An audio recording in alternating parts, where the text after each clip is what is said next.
out. Yeah. All right. We are live. Happy Easter, everyone. My name is Prativa Day. You are tuning in for your episode of Chai Together, where we share stories regarding courage, hope, and imagination. Today I have with me my good friend, Mr. Eric Collier. How are you feeling, Eric? I'm doing great, Miss Tiba. How are you? I'm doing wonderful. And real quick, I will edit this because you are not soft. All right. This is what happens when, you are not pre-prepared. All right. Hey. So, yeah. Hi, everyone. Thanks for tuning in. I hope everyone's having a good Easter. And so, Eric, do you need to get any sleep or what? I'm pretty sure I need a nap, but it's not going to happen with today. Right? I was up Right? all night smoking Yeah. brisket on the new smoker I got, so I'm pretty excited about the taste of that. Aw, someone's telling you hi. I can't see who it is. Hello, Oh. So, Eric, tell hello. everyone a bit about you. I am man. Okay, so I don't know where we really start with this. Is always an interesting process, but Yeah. as I currently am, I am the middle child of three, and I am a father. Been married 30 years. I've got three children who are adults with six grandchildren. And I grew up in a small town, Danville, Illinois. And Mm, even though I'm the middle child, I would eventually become the oldest of the household when my sister would left. mm, And basically, throughout life, we've been taught to adjust, adapt, and overcome. My parents split when I was 4. And in that, I watched my mom do what she needed to do to make things happen. And she was a miracle worker at times, breakfast for dinner, whatever she needed to do, the block of cheese and government bologna, whatever it is, she made it happen. She even tricked us with the powdered milk. It was hilarious. I'll be glad to tell you that story some. But yeah. I watched both of my parents do what they needed to do until they could do what they wanted to do, and it was a process. It was something that I've incorporated in my life as well. Once I started building a family, and that if things are hard, I got to do what I need to do to keep a roof over my head. And I consider myself from what we experienced through that teenage years, that where we were working with being blended families. Both my parents remarried. I consider Mm, myself somebody who is a rare breed, because statistically, when mm, you're brought up in a home, even though my father was around, he didn't miss any events we had or anything, but we were brought up by my mom. And so mhm, statistically, African American male, single mother household, you're mm. statistically supposed to be living out on the streets, not accomplishing anything in life. So I consider myself a rare breed there. And man, I just keep pushing just to keep making sure that things change. I change the narrative in my world, with my children and my grandchildren and others that I Yeah. come in contact with. I know you definitely do that because I've been watching you and you are all about, the statement, keep pushing, right? So what is Yeah. it that you say? Let everybody know. I just keep pushing because nobody's gonna do it for me. And a lot of times we get caught up in our hard times, the challenges and adversity that we go through, and we're looking for help, Mm, right? We're looking for somebody to save us. We're looking at somebody's mhm. going to knock on the door and boom. I mean, I remember running out to the mailbox. Oh my gosh, I hope the check is here today. Ain't no check coming. Ain't nobody going to save you. You got to save yourself. But it's something that, like I said, my parents taught me growing up. You got to do for yourself. Right. Mm, There's nobody going to save you. Nobody's going to help you. They're going to tell you, oh man, I'm here for you if you need anything. But they go through mhm, their own problems. So you got to mhm. figure it out. Yeah, that's one thing I can really agree with. That is, no one is going to save you. No one can do for you what you can do for you, because even during the time for my life, when I was at my lowest point last year, it's like I expected someone to pull me out of it. And then I learned I have to go on my own 2 feet and I have to get myself out of it, because that's the whole part of growth in the process. Because depending on someone to help you each time, it's like you're not depending on yourself, right? But Right. one thing I want to ask you regarding being 4, your parents getting divorced at 4, what memories do you have from that? Like, what is it that you remember that may have traumatized you from that point? It was tough when it first happened because, Mm. I had my father in the house. I always looked up to my dad, I always wanted to be strong like my dad. He was a bodybuilder. I always wanted to play music. He introduced me to music. He played the tenor sax. So from the day Mm. he played the tenor sax, I always loved to hear that. And so I Mm. enjoyed music and just having him around. I always wanted to be with him. So when they split and he wasn't around, that was hard for me adjusting, especially when I'd call and go, Dad, I want to hang with you today. And he's like, I got to work. I got to do this. I got to do that. So it was a tough time there. But I Mhm. think the most difficult time that we had, because I always had my aunts and my uncles and my grandfather. My grandfather was my man. That was the first number I ever remembered, 446-9150. That was him. I called him all the time. That was my man. But the toughest time was when my parents remarried. And so when Mm. they remarried, that was the emotional difficulty we had the most, because trying Mhm. to fit into a household that you were already in with your mom, and now you're trying to blend with, or your dad, well, you're trying to blend with the new spouse Mhm. and what their idea of a family looks like, and whether or not you are considered to be in that. So it's a tough. That was the toughest part for me, though. That sounds really tough. And how old were you here? So I was around in high school age when all this happened, when all that started going on. Mhm. One household, there was a drug addiction, alcoholism, and domestic violence. So, you find yourself protecting your parent because Yep. that's hey, you're not gonna hit my mom. That's not gonna happen up in here. Definitely. And so that's a Wow. clash that presented a clash. And so Mm. some of the things that my parents taught me, I didn't like what I was seeing. So I would speak up against that. And a lot of times there was a fighting, the battling going on between the two of us. And then I'd go to I get kicked out of there and I go to my dad's house. And there it was more mentally. And so his spouse didn't really care for us to be there. And so she had her own children that she brought into it. So it was a difficult finding a place there. So my parents, it was a strain on them as well. And it would eventually come to a point where they both looked at me and were like, look, if anybody's going to go, it's going to be you. And so Wow. that was difficult because I'm thinking, yeah, I'm your son. You're Mhm. supposed to love me. What's going on? But Right. I don't. For them, that was what they thought was the right thing to do at that moment.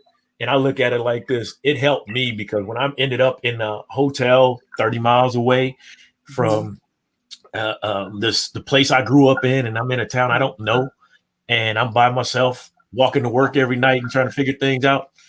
I learned a lot about myself. I'm pretty damn strong, Mm. and I'm gonna make it happen too. So it was cool for me.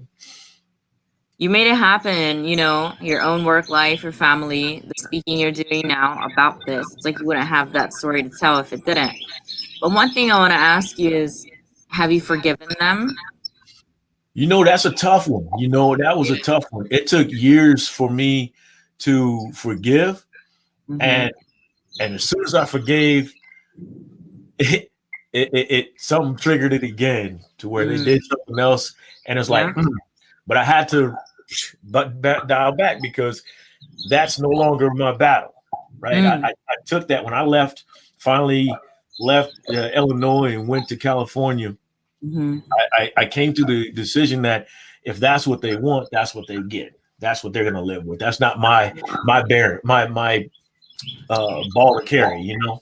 And so with that, I've learned that I accept them. I love them to death, and what they Mm. have going on, that's what they do. That's how they operate. And but Mm. I don't allow that to emotionally drag me in like it used to. And I used to Yeah. really get frustrated and or angry, ready to fight. But I'm cool. I still find times where I think of that big day that we had the huge class where I had the life of a man in my hands. Mm. Uh, but it took my mother and my brother to get me off of them and I find myself thinking about that, but it's part of where I grew up. It's part of my life, and it's Mhm. going to be there probably for the rest of my life. But I don't have any hate or any ill will. I just keep it moving. And who was the man that was abusing your mom again? So that was her husband. So, that Right. was the relation. That's, it was tough. It was really tough when I was in California and she was in the hospital really bad. And so Mm. that was a really hard time for me. And Wow. like I said, emotionally, I was Wow. really, it was tough. And does she stay? Yeah. Go ahead. Yeah. So it's been a tough one, but she does her thing, they do their thing, and I do Wow. mine.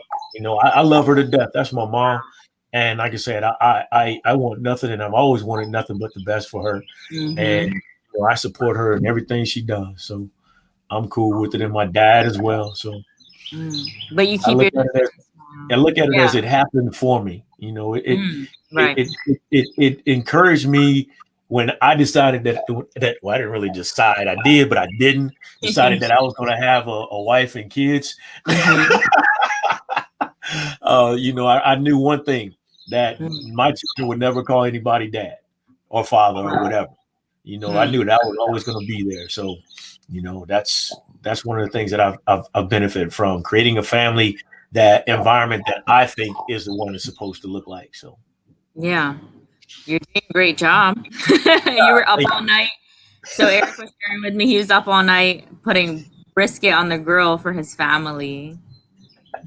Right? yeah, yeah. It's So something I do every now and then, not all the time. wow. Well, hey, it's a lucky day for them. One thing that comes to mind is, the fact that you shared that your mother still is with the person who abused her prior, correct? Like her Yeah, husband.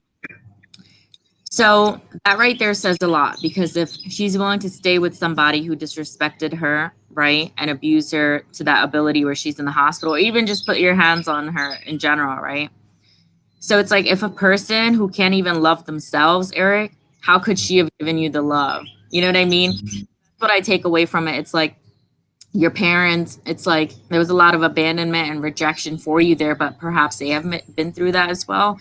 But one thing I know is that they don't love themselves, like from my perception of it, because if you did, you wouldn't allow someone to do that to you.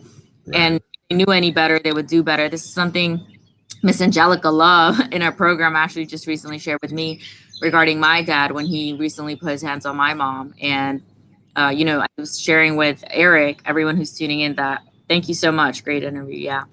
That's the reason why I actually moved to ATL, is because I physically saw that trauma at 10 a.m. in the morning about 2 weeks ago. And I was like, I'm your child. I'm standing right here.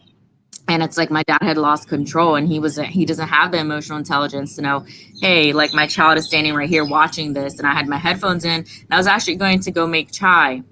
And that was the time that my paradigm shifted, right? Because Bob Proctor talks about repetition or emotional impact. And the emotional impact was me seeing, my dad grab up my mom, and the fact that she has a mental illness, and the fact that now I've come to realize through my friend who's a psychiatrist that he may have a dissociative disorder or a borderline disorder. But we don't know for sure, because he doesn't believe in getting checked out for, his illness. But I love them. I love them from a distance, but it's definitely not where I can stay. So I understand. But one thing I know is that they don't know any better, and to forgive them, because they could only be the best parents they could be. And being in India, not having the education and the mannerisms, and me being raised here, it's a big difference. So, but you definitely, along with me, have faced a lot of rejection and abandonment in your childhood, and we didn't get the love that we deserved. So the fact that we're talking about it and knowing that, hey, I did deserve that love, but those people weren't capable and weren't able to give me the love that I deserved. So I'm going to give it to myself now. But I have one more deep question for you. Let me know if you're willing to answer this. So my deep question for you is, do you feel like you created a family to gap that void in yourself, or do you feel you created it out of when you were whole yourself, and then for your own, the future that you wanted, for your own enjoyment, but not to fill a void that your parents couldn't fulfill for you? All right. Um, so it's a funny thing. Yeah, I always said I was not getting married. I wasn't going to have any kids, and that it was was. me. Because of your So family, right? You come from, you don't want to. Yeah. I don't know if it was because of my family or it was because I was out in California and I was like, I'm enjoying this. This is cool. So Wow. it wasn't until Mm. I don't tell this story often, but it wasn't until I'm sitting in the house with my girlfriend, and a beautiful young lady walked through the door that wasn't my girlfriend, but it was like, man, she took my breath away, and it didn't happen, and we weren't cheating on each other. I didn't cheat on my girlfriend or anything. It just so happened that I went home for Christmas break, and I talked about nobody but Crystal, my wife. And Wow. it's funny how God works, because when I flew back to LAX, I'm looking for my ride home, and guess who was there? Wow. Nobody. My girlfriend, who was supposed to pick me up, didn't show, and so come to find out, she found somebody she was interested in while I was gone. And so weeks later, I ran into Crystal at a big rival basketball game, and since then it's a wrap, man. 32 years we've been around each other. So it's like I said, I never expected to create a family. It just so happened one day we walking by a jewelry shop, and I'm like, let's go in and look. Oh my And God. so it just happened, and then what about a year later, we ended up, my son's coming to join us. And it was at that moment I realized, man, I got to man up. And so, my life changed huge in that 2-year time frame.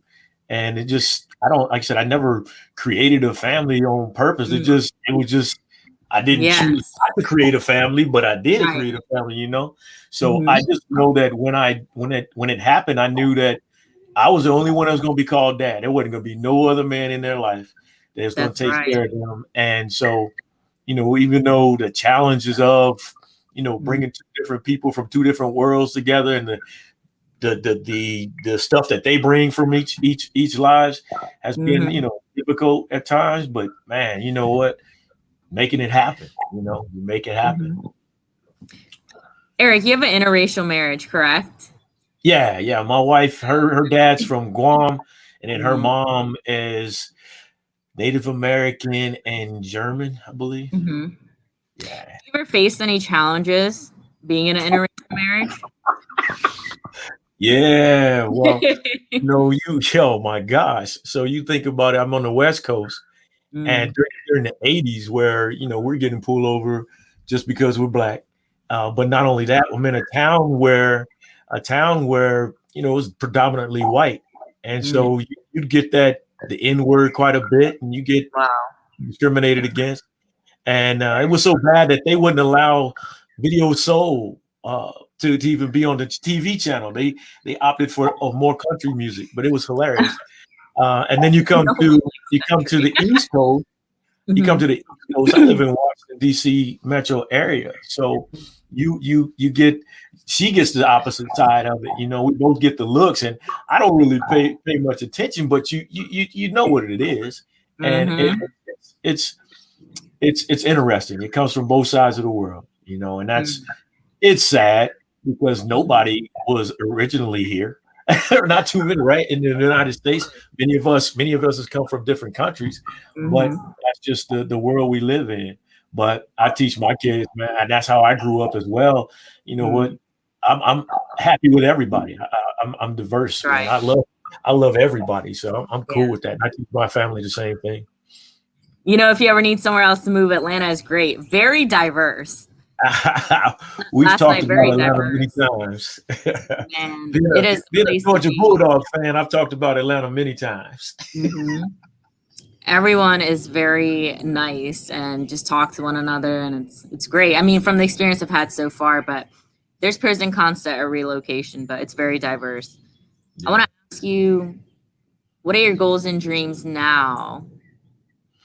My goals and dreams is coaching and inspiring. That's my dream. I want to coach and inspire. I want to speak to inspire individuals to make a change, transform their lives. I was 30 years old when I realized I was on this hamster wheel of life, not accomplishing anything.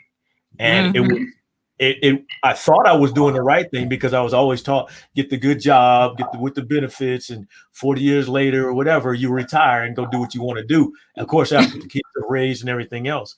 But reality check was, I wasn't doing anything. I wasn't dreaming. Didn't have any visions or goals. And so I was lost. And it wasn't until the gentleman stood in front of me and made that a known fact that I had to make some changes. So with that, that's my goal now, is to help individuals in that 25 and up age who might be married or single, with or without kids, realize sometimes you got to make a big life change to make things happen. If that's what right. you want, you can't wait on, like I said, you can't wait on somebody to come in and save you. No, I'm that 28 range. But I already got the mindset going And, on. and But yeah. that's the important part of it, right? The mindset. You have to have that mindset that, Mhm. first of all, understanding that you're under construction for life, and then believing in yourself and believing that there are options out there other than just what you see in your neighborhood or what you've seen growing up. And that for me, when I moved in this Washington, D.C. area, that was a big eye opener to see Black families in their own neighborhood with houses 250, 300,000 or more up. And I'm like, where I came from, that was across the water, and that was the doctors and lawyers. So they didn't look like me. So that was a Wow. eye opener. Wow. Who was the gentleman that directed you? Gentleman by the name of Earl Mann. He stood in front of me, and he asked me. I had met him for the first time that night. And he said, "What have you done the last 5 years to accomplish your goals?" And I'm standing there, and it's just as embarrassed as I don't know what, because I hadn't done anything. So Wow. he took me under his wing at that moment and introduced me to, they were calling it self-help, personal development, and that's where I first heard Les Brown, and then Yes. later on, my mom gave me a book, Live Your Dreams, and I was running around with the Les Brown cassette tape package, volume 1 and volume 2, my in the God. car, and that's all I listened to. So yeah, Yeah. it's been a whirlwind, and I'm truly grateful for coming across him. But what I'm really grateful for is having the mindset to realize I don't know everything, and that I have to have an open mind. And when you have that open mind, you're open to learning and growing, and that's helped me tremendously. Yeah, the cassette tapes. I was listening to Choosing Your Future yesterday, and also the Uber that I was in going to Midtown. The person was listening to Wayne Dyer, and that's the first time. So I listened a bit to Wayne Dyer before, but not yet. And that was my opportunity to listen to Wayne Dyer the whole way there. And I was like, wow, you know what I mean? And it was just aligned because my friend and I were talking about it yesterday, and then we got in the car, and you would think music or something, but it's like that person's mindset. It's like they're listening to Wayne Dyer. Like that is really important, living here in Atlanta or doing whatever they may do. But that was really, it just was good. You know what I mean? But I want to congratulate you for being on the summit next week, April 10th. What time do you go on? I haven't gotten the time yet. Thank you. I'm truly excited about it. And, we go back to that mindset. I just keep pushing. I know. I've been there. This is the 5th summit, and I've been there since June, July of last year. Me too. and I put in the work, and every time, I'm thinking, all right, I'm going to get chosen here. Eventually, I'm going to get chosen. But I use this, just keep pushing. I use this. I'll just keep working until they can't say no. I have to be so good they can't say no. And I just keep working that way, and eventually opportunity and preparation comes in contact with each other, and things start to explode in your favor. That's why I titled my website One Momentum Shift, because that's what we're looking for in life, right? Life ebbs and flows. And if you stop when things are going against you, then you'll never succeed. I like in 2014, I watched the fight of the year. I'm a big boxing fan. And in the fight, the guy took a beating for 3 rounds. And they were like, stop the fight. There's no reason this should continue. And the guy was still fighting. And after the 3rd round, he put on a show for 8 rounds and took his belt back. And that's what it is about, keeping the fight going, because eventually you'll land that blow that swings momentum back in your favor, and you can run with it at that point. Yeah, one thing I have to say is that you definitely put in the work, because you've been speaking from the beginning when I met you in July, and I was like, wow, Eric, your voice, like you have a great voice. Everyone always complimented your videos, and share everyone your YouTube channel as well. Thank you. So YouTube channel is I Just Keep Pushing. That's where you'll find it. All right. And Facebook, you can find me under C. Eric Collier, or I Just Keep Pushing. And that's where I'm at. And Instagram, I'm still coming into grips with this social media stuff because of the daytime job I have. I've always shied away from social media. So learning that social media aspect of it and being busy on it, that Instagram page, C.H.A.I, Collier, and Clubhouse, C.H.A.I, Collier 7. We're still working on that. Yeah, we're still working on that. So, Yeah. but it's there. It's there. And for your website, will you say it again? And it's the number one. I want people to know it's the number one, not the word. Right. Yeah. Right. It starts with the number one, immediately following momentumshift.com. One momentumshift.com. Yeah. Yeah. Is that all the time you have for now? No, I'm good. I blocked time off for you because I've been looking forward to the opportunity to chat with you. I watched you. Since last year. I've watched you do your thing, and you showed up in the Power Voice, and you were a little shy about speaking and doing your thing, and so you put your message out there, and then I watched you do your thing, go on the summit, and then you were down in Atlanta, and you put your voice out there. So I applaud you because the job well done, the growth, and then just to get up and go, I'm out of here and go to that's huge. I like that. Yeah, man.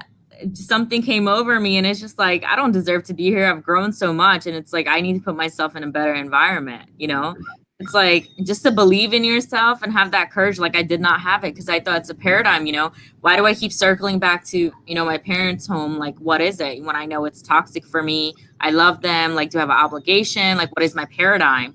And then I realized that it really was just not believing in myself. And I didn't know any better because, we came here as immigrants and being told, oh, we're poor, save, those kind of theories. And it's like they make you believe that you need to rely on them still. It's like, you got to let me go and spread my wings to fly, I think that as a matter of fact, I know that was the biggest, that has helped me the most because so many people, they never leave their hometown. My parents didn't leave hometown. My mom didn't leave. I think she was in her 40s. My dad didn't leave till he was about ready to retire. And so by that time, I had lived in different states and I've seen the world.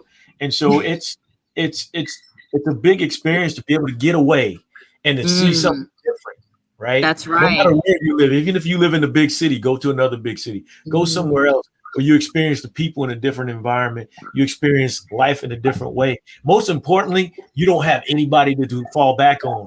It's all on you.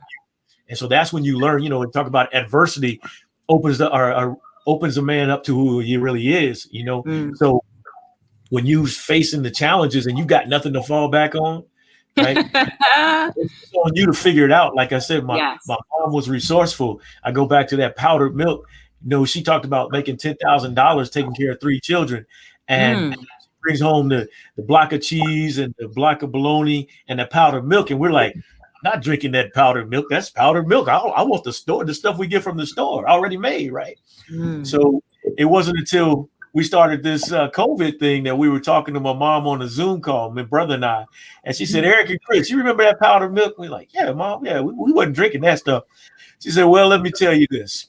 She said, when you guys went to bed at night, I would take that gallon of milk that I bought and I would mix it in that gallon of milk and put it right back in the refrigerator. And you guys drank it with no problem. So she had a gallon of milk, but she would mix it to create more content. Yeah, she would go to the store, buy that gallon of milk. We drink that, and then she mix it through there. And so it's about problem solving, right? It's about being creative, and it's about finding a way to be resourceful, and that's the key. I love it. What is the greatest? Overcome. What's that? Yeah. What is the greatest thing that has happened for you in your life by now? Man, Wow. I know we both just said wow. See, I love being aligned with my guests. Like, I just love the vibration. Thank you everyone for tuning in. It's so wonderful. Yeah. When I proposed to my wife, that was awesome. That was cool. But I think the biggest thing for me was December 10th, 1990. And my son was born that day. And I mean, you're like, whoo, dude, you're responsible for this dude. And man, he changed my world big time, because at that time I was working in a grocery store. I was working Mm. part-time at Toys R Us, and I was working part-time. So I had 3 jobs. I was working at landscaping as well. And so at that point, when he was born, it was like, you're not going to be able to cut this, and with what you're doing, this is not going to happen. And so I Mhm. realized at that point I needed to go full time in the military, and I went full time with the Navy. I was already Wow. Army Reserve, but I went full time in the Navy. And from that point on, the game changed, and so that was cool. Mm. Wow. Now, what do you feel is the change that came over you regarding personal development? Like, what is it that caused your paradigm shift? Was it the gentleman speaking to you or something else? He started it. He Hmm. started it. And then, hanging around like individuals who have visions and goals and were Mm. incorporating those habits and behaviors was a part of it. But the day I met Les Brown and he Wow. autographed my book, and Wow. you have greatness in you, and I'm like, if a guy can tell me that and he don't even know me, and not caveat it with, Hmm. what, remember where you come from, what color you are, and how you look, because we can only do so many things. But he never Mm. said that. And so Mm. that changed the game for me. And at that point, I knew motivational speaking was what I wanted to do. I have the gift of gab, the gift to connect with individuals, and I love people. I really want to see people succeed. I love to see people happy. And so I speak to everybody. I worked in 2 different organizations, and one title that I get is the mayor. And Wow. so, and so with that, I wanted to do that. But the funny thing is, when I decided I wanted to become a motivational speaker, and I'm at home and I'm talking to my wife and my kids, don't worry about what you got going on. You can work through it. You can get this. You got enough. Wow. You can do this. And they looked at me like, nah, whatever, whatever, whatever. And so that caused me to shy away from that, Mm. but to work on myself. And so in that working on myself, it took a while. It took a long time for me to actually truly commit to becoming a speaker. In fact, it would go from 2004 to 2016 before I Wow. truly committed towards inspiring others. And that Wow. was started with a blog on LinkedIn, and then Wow. I started blogging on Facebook, and then I started posting videos last year in March. And from that point on, man, I love this. This is what I truly love to do. And like I said, if I can work with one person and help them change their life, I'm cool with that. But that's my mission. Man. I love it. And you also mentioned that you work with the youth in schools, right? Yes. Oh man, imagine that. Mm. I have a high school diploma, but I barely got it. I tell people all the time, I Wow. just struggle to make it through. And I'm back now working with high school students as well Mhm. as young adults and career professionals, coaching and mentoring. And it's a beautiful thing, because my whole focus of going back to the high school was, I know there are people who were struggling just like I was. You know, Mm. mentally, they're trying to hide behind something. Whether they're getting their alcohol at 15 like I was, whether they're going to parties and just getting That's right. obliterated just to forget about what's going on at home, whatever it is, they're just struggling with the violence in the household, whatever. There's Mm. somebody there. And so my goal is to help those students work through those things. And it's Wow. been great. It's been great. Wow. So what's next for you? I'm just keep pushing. I got more to do. Wow. I've got more to do. That's one thing. Keep pushing is understanding that you've got more to do. The king of the hill can't rest. I'm not the king of the hill. I've still got to Mhm. get there. But even as the king of the hill, the champions stay champions because they keep doing more. They keep putting the work in because they know they haven't played the best game. They haven't had their best fight. So I've got work to do. I've got more to accomplish, and I'll keep pushing till my number is called. Yeah. Yeah. How old are you? I've just turned 52, March 11th. Wow. Okay. Well, happy belated birthday. Thank you. Thank you. And something that comes with that is the other side of the house, living life to the fullest, and then life being cut short. I've Mhm. over the last 2 birthdays, something has happened. It was unfortunate, but their numbers were called, of a friend who was 49 years old, lifetime Wow. friend. Wow. He passed away on my birthday, and then just recently, I had a cousin, same name, same birthday, just passed away. So imagine seeing your name in the obituary, Eric Collier, March 11th, but his was 1972. I'm 69.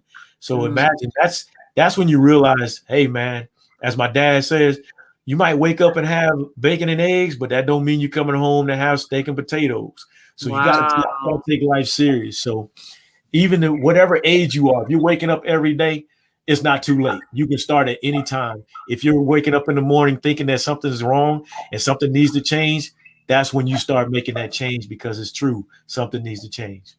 Yeah. And death doesn't discriminate. There's, children to older people, everyone in between. Healthy and out of shape, it don't matter. Age. Huh? I said healthy and out of shape, it don't matter. It doesn't matter. You could not smoke, you can still go. You can drive, not drive, you can still go. Driving people under the age of 30 is the number one way to die. Yeah. So yeah, I mean, you could be on a plane, not be on a plane. It's like no matter what, but it's like you cannot fear life because you could die any kind of way. You know what I mean? Like I know people who've just dropped dead and they don't know what the condition was. Just bodies, some things are unexplainable, and it's like we're just here until we go. It's just flesh. So it's really about the impacts you create, with the voice, your eyes, with the senses that we have, and that's all we could do because the rest doesn't really matter. Like it ages and then it withers away. Whether you choose to be underground or cremated, it's like you're not going to last forever. But what you do in that dash right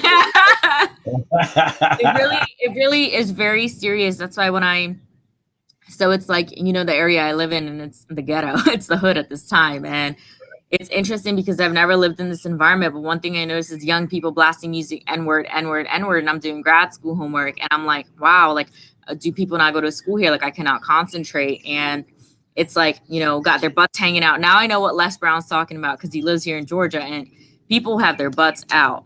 And it's not cute in the malls, everywhere you go. And it's like, please pull up your pants. You need a belt, dress yourself.